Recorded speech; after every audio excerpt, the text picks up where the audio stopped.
Welcome back to my channel. നമ്മൾ ഇന്ന് വിഷു ചന്ത കാണാൻ പോവാട്ടോ. തലയോലപ്പറമ്പ് ചന്തയാണ്. അപ്പോൾ നമ്മുടെ വീടിൻ്റെ അടുത്ത ചന്തയാണ്.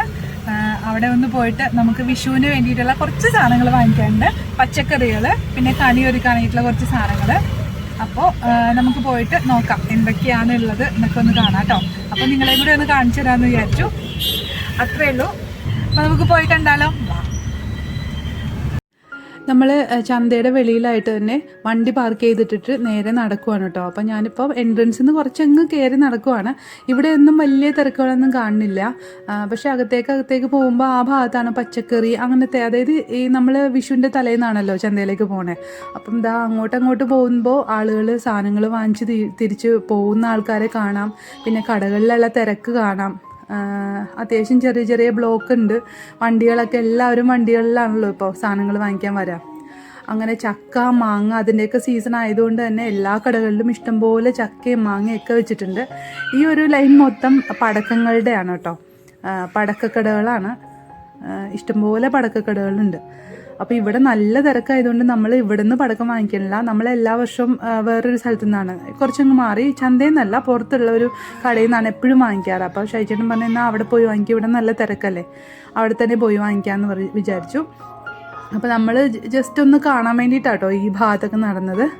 ഈ കപ്പേള വരെ നടന്നു. അവിടെ ഒരു നടുക്കൊരു കപ്പേള ഉണ്ട്. അപ്പോൾ അവിടം വരെ നടന്നു. അത് കഴിഞ്ഞിട്ട് പിന്നെ അങ്ങോട്ട് ഈ ഇങ്ങനത്തെ കച്ചവടങ്ങളൊക്കെ കുറവാണ്. പിന്നെ അങ്ങോട്ട് കുറച്ചുണ്ട് കേട്ടോ. തലയോലപ്പറമ്പ് ചന്ത എന്ന് പറഞ്ഞാൽ അത്യാവശ്യം വലിയ ചന്തയായിരുന്നു. ഒരുപാട് വർഷം മുമ്പ് ഈ ചന്തയിൽ പുറത്തുനിന്ന് ആൾക്കാർ വന്ന് സാധനം വാങ്ങിച്ചിരുന്ന വലിയൊരു ചന്തയാണ് കേട്ടോ. അപ്പോൾ നമ്മളിതാ ഒരു പച്ചക്കറി കടയിൽ കയറിയിട്ടുണ്ടേ. അപ്പോൾ ഇവിടുന്ന് ഇതാ സാധനങ്ങളൊക്കെ എടുത്ത് ഞാൻ കൊടുത്തിട്ടുണ്ട്. അപ്പോൾ അതെല്ലാം തൂക്കി കവറിലേക്ക് മാറ്റുവാണ് കേട്ടോ. നമ്മുടെ സഞ്ചിയിലേക്ക് ഇടാനായിട്ട് മാറ്റി വയ്ക്കുകയാണ്. അപ്പോൾ അത്യാവശ്യം പച്ചക്കറികൾ നമുക്ക് വേണം. പിന്നെ കുറച്ച് പച്ചക്കറികൾ നമ്മുടെ വീട്ടിലുണ്ടായതൊക്കെ ആയിട്ടുണ്ട്. അപ്പോൾ അത്രയും ആവശ്യമുള്ളത് മാത്രം വാങ്ങിച്ചാൽ മതിയായിരുന്നു.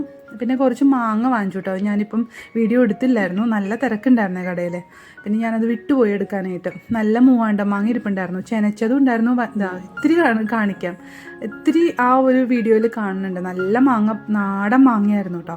നമുക്ക് ഇവിടെ ചെന്നൈയിലൊക്കെ നാടൻ മാങ്ങ കിട്ടാനായിട്ടൊന്നും ഒരു നിവൃത്തിയില്ല. അപ്പം നമുക്ക് വിശ്വസിച്ചൊന്നും മാങ്ങ വാങ്ങിച്ച് കഴിക്കാനും പറ്റില്ല. അപ്പോൾ ഇവിടുന്ന് കിട്ടിയപ്പോൾ ഞങ്ങൾ കുറച്ച് വാങ്ങിച്ചു. കണി വെക്കാനായിട്ട് അത്ര മഞ്ഞക്കളറൊന്നും ഉണ്ടായിരുന്നില്ല. അപ്പോൾ അതുകൊണ്ട് വേറെ മാങ്ങ ഫ്രൂട്ട്സിൻ്റെ കടയിൽ നിന്ന് 1-2 വാങ്ങിക്കാമെന്ന് വിചാരിച്ചു. അങ്ങനെ നല്ല ചെനച്ച മാങ്ങയും പച്ചമാങ്ങയും ഒക്കെ വാങ്ങിച്ചിട്ടുണ്ട്. പിന്നെ അത്യാവശ്യം പച്ചക്കറികളും. അങ്ങനെ ദാ നമ്മൾ നേരെ അവിടെ നിന്ന് പുറത്തേക്ക് ഇറങ്ങാനായിട്ടുള്ളൊരു അങ്ങോട്ട് നടക്കുവാണ് കേട്ടോ. അപ്പം ഞാൻ പറഞ്ഞു ഈ ഭാഗത്ത് ഇങ്ങനെ അമ്മച്ചിമാരൊക്കെ സാധനങ്ങളൊക്കെ ആയിട്ട് ഇങ്ങനെ അവിടെ റോഡിൻ്റെ സൈഡിൽ തന്നെ ഇങ്ങനെ ഇരിക്കുന്ന കുറേ ആൾക്കാരുണ്ട്. ചെറിയ കുറച്ച് പച്ചക്കറികളൊക്കെ ആയിട്ട്. അപ്പോൾ അതിങ്ങനെ കാണാൻ നല്ല രസമാണ്, നിരന്ന് ഇങ്ങനെ ഇരിക്കണേ. അപ്പോൾ അത് കാണാൻ വേണ്ടിയിട്ട് ഞാൻ അങ്ങോട്ട് നടക്കുവാണേ. റോഡിൽ നല്ല രീതിയിൽ ട്രാഫിക് ഉള്ളതുകൊണ്ട് അങ്ങോട്ട് ക്രോസ് ചെയ്യാൻ തന്നെ നല്ല പാടായിരുന്നു. അപ്പം ഇതാ കണ്ടോ, അമ്മച്ചിമാരിങ്ങനെ കുഞ്ഞു ഷീറ്റൊക്കെ വിരിച്ചിട്ട് അങ്ങനെ കുറച്ച് സാധനങ്ങളൊക്കെ ആയിട്ടിരിക്കും. അപ്പോൾ ചിലപ്പോൾ മാങ്ങ മാത്രമായിരിക്കും, നാരങ്ങ മാത്രമായിരിക്കും, കുഞ്ഞു കടകളായിട്ട്. അങ്ങനെ അത് ഒക്കെ കണ്ട് നമുക്കിനി നേരെ ഓപ്പോസിറ്റ് സൈഡിലേക്കാണ് കേട്ടോ പോകാനുള്ളത്. അപ്പോൾ ഇവിടം വരെ വന്നിട്ട് പിന്നെ ഞാനങ്ങ് തിരിയാണ്. അങ്ങനെ പച്ചക്കറികളൊക്കെ ഇങ്ങനെ നിരത്തി വെച്ചേക്കണ കാണാൻ തന്നെ നല്ല ഭംഗിയല്ലേ. അപ്പോൾ ഈ മാർക്കറ്റിലുള്ള ഈ ചന്തയിലുള്ള ഈ കാഴ്ചകളൊക്കെ നല്ലൊരു കാഴ്ചകളാട്ടോ.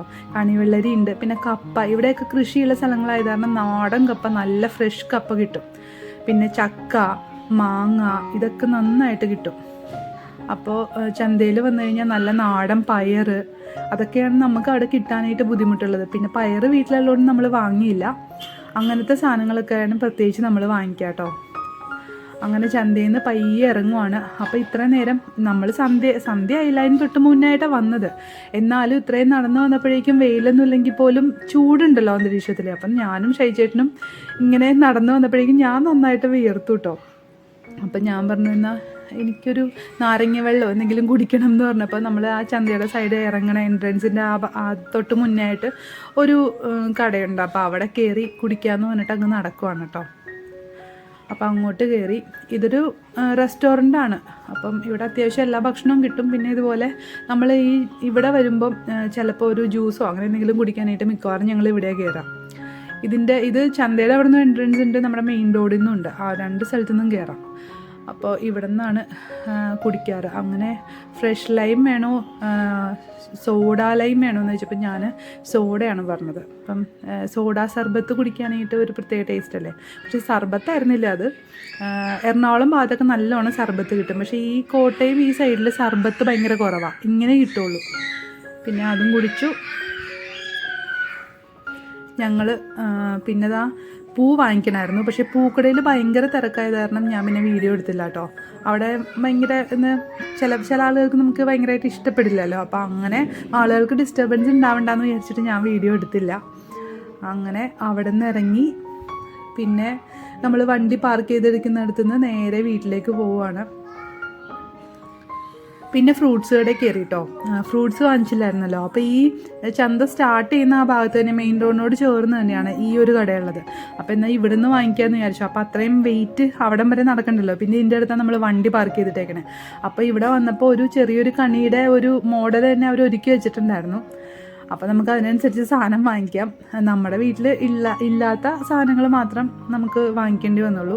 പിന്നെ മുന്തിരി എടുക്കണ്ടായിരുന്നു 2 കളറും. അപ്പോൾ അത് അവർ ആ തൂക്കുന്നതിൻ്റെ അടുത്ത് തന്നെയാണ് വെച്ചിരിക്കുന്നത്. അപ്പോൾ അങ്ങനെ എടുക്കാമെന്ന് വിചാരിച്ചു. പിന്നെ അവിടെ നിന്ന് ഇറങ്ങിയിട്ട് നേരെ പടക്കക്കടയിലേക്ക് പോയി. അത് കുറച്ചങ്ങ് മാറിയായിരുന്നു പടക്കക്കട. അപ്പോൾ അവിടെ പോയി കമ്പിത്തിരിയും മത്താപ്പും അങ്ങനത്തെ സാധനങ്ങളൊക്കെ ആട്ടോ കൂടുതൽ വാങ്ങിച്ചത്. പടക്കം ഇത്തവണ വാങ്ങിയേയില്ല. പടക്കം പാറുവിന് ഭയങ്കര പേടിയാണ്. അപ്പുറം ഇപ്പുറമുള്ള വീടുകളിൽ പൊട്ടിക്കുമ്പോൾ തന്നെ ഇവിടെ ചെവുത്തിയിരിക്കും. അപ്പോൾ അവൾക്ക് പേടിയാവണ്ടെന്ന് വിചാരിച്ചിട്ട് നമ്മൾ പടക്കം ഒഴിച്ചെല്ലാം വാങ്ങിച്ചിട്ടുണ്ടായിരുന്നു. പുതിയ മോഡൽ കുറേ സാധനങ്ങൾ വന്നിട്ടുണ്ട് ഇത്തവണ എന്ന് പറഞ്ഞിട്ട് അങ്ങനത്തെയൊക്കെ അവർ കാണിച്ചു തന്നു. അതൊക്കെയാണ് ഇപ്പം ഓരോന്ന് അവർ പിറക്കിയിട്ടിട്ട് ഓരോന്ന് എടുക്കണേ. പിന്നെ ചക്രം വാങ്ങിച്ചു. പക്ഷേ ചക്രം വലിയ താല്പര്യം ഉണ്ടായിരുന്നില്ല. എന്നാലും നന്നായിട്ട് ഇങ്ങനെ ചക്രം കറങ്ങണ കാണുമ്പോൾ പിള്ളേർക്കൊക്കെ ഒരു ഇഷ്ടം ഉണ്ടാവുമല്ലോ എന്ന് വിചാരിച്ചിട്ട് ചക്രവും കൂടെ വാങ്ങിച്ചിട്ടുണ്ടായിരുന്നു. അങ്ങനെ അതൊക്കെ വാങ്ങിച്ച് പിന്നെ നേരെ വീട്ടിലേക്കാട്ടോ പോണേ. അപ്പോൾ രാത്രി നമ്മുടെ ആ തലയോലപ്പറമ്പ് ആ ഭാഗത്തെ കാഴ്ച കേട്ടോ. ജംഗ്ഷനോട് ചേർന്നിട്ടുള്ള കടകളും ലൈറ്റും തിരക്കും. വിഷുവിൻ്റെയും ഓണത്തിൻ്റെയൊക്കെ തലേദിവസം എന്ന് പറഞ്ഞാൽ ഇങ്ങനെയുള്ള സ്ഥലങ്ങളിലൊക്കെ നല്ല തിരക്കായിരിക്കുള്ളൂ. അപ്പോൾ എല്ലാവരും ഈ സമയത്ത് പലരും ജോലി കഴിഞ്ഞിട്ടും ഒക്കെ സാധനങ്ങൾ വാങ്ങിക്കാനൊക്കെ ആയിട്ടൊക്കെ പുറത്തിറങ്ങുമ്പോൾ അത്യാവശ്യം തിരക്കും കൂടുതലായിരിക്കുള്ളൂ. പിന്നെ നമ്മൾ നാട്ടിൽ വരുമ്പോൾ ഇങ്ങനെ ഒരു കറക്കം പതിവാട്ടോ. ഇപ്പം വിഷുവിനാണെങ്കിൽ ഇങ്ങനെ വിഷുവിൻ്റെ സാധനങ്ങൾ വാങ്ങിക്കുക. സാറിന് അച്ഛൻ വാങ്ങിക്കും, അല്ലെങ്കിൽ ഇപ്പം നമ്മൾ വാങ്ങിച്ചോളാം എന്ന് പറഞ്ഞുകൊണ്ടാണ് അച്ഛൻ വാങ്ങിക്കാതിരുന്നത്. അപ്പോൾ നമുക്കിങ്ങനെ ചന്തയൊക്കെ പോയി ഒന്ന് കാണുകയും ചെയ്യാമല്ലോ എന്ന് വിചാരിച്ചിട്ട് നമ്മൾ ഓണത്തിനും പോകാറുണ്ട് കേട്ടോ. ഉത്രാടത്തിന് അങ്ങനെ ഓണത്തിനും പോയിട്ടുണ്ടായിരുന്നു. അപ്പോൾ നല്ല രസമാണ് ഇങ്ങനെ കാണാനായിട്ട്. നമ്മുടെ നാടിൻ്റെ ഒരു സംസ്കാരവും ഒക്കെ ഇതായിട്ടൊരു ചേർന്ന് കിടക്കുന്ന ഒരു ഇതാണല്ലോ. അപ്പോൾ അതൊക്കെ കാണാനായിട്ടൊക്കെ ശരിക്കും നല്ലൊരു താല്പര്യമാണ്. നമ്മൾ വേറൊരു നാട്ടിൽ പോയി താമസിക്കുമ്പോഴാണ് കേട്ടോ ശരിക്കും മിസ് ചെയ്യണേ. ഇവിടെ തന്നെ നമ്മൾ ജീവിക്കുമ്പോൾ നമുക്കിതൊന്നും അത്ര ഒരു ഇതായിട്ട് തോന്നില്ല. അങ്ങനെയാണ് എനിക്ക് തോന്നുന്നത്. നിങ്ങളുടെ അഭിപ്രായം എന്താണെന്നുള്ളതൊന്ന് കമൻറ്റ് ചെയ്യണം കേട്ടോ. ഇന്നത്തെ ചന്തയിലുള്ള കറക്കമൊക്കെ കഴിഞ്ഞ് നമ്മൾ വീട്ടിലേക്ക് എത്തിയപ്പോഴേക്കും അമ്മ കപ്പപ്പുഴുക്കൊക്കെ ഉണ്ടാക്കി വെച്ചിട്ടുണ്ടായിരുന്നു കേട്ടോ. മിക്കവാറും ഇവിടെ വൈകുന്നേരം ഒരു ചക്കപ്പുഴുക്കോ കപ്പപ്പുഴുക്കോ ഒക്കെ എന്തായാലും ഉണ്ടാവും. ഇപ്പോഴാണ് പിന്നെ അച്ഛൻ കപ്പ അധികം കഴിക്കാതിരിക്കണേ. നേരത്തെയൊക്കെ സ്ഥിരമായിട്ട് ഇത് നിർബന്ധമായിരുന്നു. അപ്പോൾ ഇപ്പോൾ നമ്മുടെ നാട്ടിൽ ചക്ക ഭയങ്കര വൈകിയാണ് എല്ലായിടത്തും ഉണ്ടായിരിക്കണേ. അത് കാരണം ഇത്തവണ ചക്കപ്പുഴുക്ക് ഉണ്ടായിരുന്നില്ല, കപ്പപ്പുഴുക്കായിരുന്നു. അങ്ങനെ മീൻകറിയും കൂട്ടി അതൊക്കെ കഴിച്ച് കഴിഞ്ഞിട്ട് നമ്മളിതാ മത്താപ്പും കമ്പിത്തിരിയൊക്കെ പുറത്തെടുത്തു, കത്തിക്കാൻ തുടങ്ങി. ആദ്യമൊക്കെ പറഞ്ഞ് ഇച്ചിരി പേടിയുണ്ടായിരുന്നു. അത് കഴിഞ്ഞിട്ട് ആളുടെ പേടിയൊക്കെ പോയി. കമ്പിത്തിരിയൊന്നും കത്തിക്കുന്നുണ്ടായിരുന്നില്ല. പിന്നെ കമ്പിത്തിരിയൊക്കെ കത്തിക്കാൻ തുടങ്ങി. ഞാൻ നിർബന്ധിച്ചൊന്നുമില്ല, പക്ഷെ അവൾ തന്നെ ഇങ്ങോട്ട് ചോദിച്ചു. ഞാൻ കയ്യിൽ പിടിച്ച് അവളെ എടുത്തുകൊണ്ട് ഞാൻ കത്തിക്കണ കണ്ടപ്പോൾ കുറച്ച് നേരം കഴിഞ്ഞപ്പോൾ ആളിങ്ങോട്ട് ചോദിച്ചു. അപ്പം അങ്ങനെ അതൊക്കെ കത്തിച്ചു. ഇത് തൊട്ടപ്പുറത്തെ വീട്ടിൽ നിന്ന് പൊട്ടിക്കണം കേട്ടോ. നല്ല രസമായിരുന്നു നമ്മുടെ വീട്ടിൽ നിന്ന് കാണാനായിട്ട്. നമ്മളിങ്ങനെ പൊട്ടിക്കുമ്പോൾ ചിലപ്പോൾ ഇത്രയും ഭംഗി ഉണ്ടാവില്ല. ഇതിപ്പോൾ ദൂരെ കുറച്ച് ഒരു വീട് അപ്പുറമായിരുന്നു. അപ്പോൾ അതുകൊണ്ട് നമുക്കിങ്ങനെ കാണാൻ നല്ല കാഴ്ചയായിരുന്നു കേട്ടോ. അങ്ങനെ എല്ലാവരും ഇത്തവണത്തെ വിഷുവൊക്കെ നന്നായിട്ട് ആഘോഷിച്ചിട്ടുണ്ട്. അപ്പുറം ഇപ്പുറമൊക്കെ എല്ലാവരും നല്ല പടക്കം പൊട്ടിക്കലും ഒക്കെ ആയിരുന്നു. അപ്പോൾ എല്ലാവരും ഇങ്ങനെ സന്തോഷമായിട്ടിരിക്കുന്നത് തന്നെ ഒരു പ്രത്യേക പോസിറ്റിവിറ്റി അല്ലേ. ഇതിപ്പോൾ അവർ പുതിയതായിട്ട് നല്ലതാണെന്ന് പറഞ്ഞിട്ട് തന്ന ഒരു മേശപ്പ് പോലത്തെ ഒരു സാധനമാണ് കേട്ടോ. അത് വീഡിയോയിൽ അത്രയും ഭംഗിയില്ല, പക്ഷെ കുറേ നേരം നിന്ന് കത്തുന്നതുകൊണ്ട് നല്ല ഭംഗിയായിരുന്നു കേട്ടോ. വീഡിയോയിൽ ഇങ്ങനെ പുക പോലെ കാണണേ. അപ്പോൾ നമ്മുടെ വിഷു ആഘോഷം അങ്ങനെ തലേദിവസം വരെയുള്ള ആഘോഷങ്ങളാട്ടോ കാണിച്ചിരിക്കണേ. അപ്പോൾ എല്ലാവർക്കും ഇഷ്ടപ്പെട്ടു എന്ന് വിചാരിക്കണം. നമ്മുടെ വീഡിയോ കണ്ട എല്ലാവർക്കും താങ്ക് യു ഫോർ വാച്ചിങ്. അപ്പം നമ്മുടെ വീഡിയോ ഇഷ്ടപ്പെട്ടെങ്കിൽ ലൈക്ക് ചെയ്യാനും സബ്സ്ക്രൈബ് ചെയ്യാനും ഒന്നും മറന്നു പോകരുത്. നമ്മളെ എല്ലാവരും സപ്പോർട്ട് ചെയ്യുക. അപ്പോൾ അത്രയേ ഉള്ളൂ. പുതിയ നല്ലൊരു വീഡിയോ ആയിട്ട് നമുക്ക് വീണ്ടും കാണാം. അപ്പോൾ അതുവരെ താങ്ക് യു. ബൈ.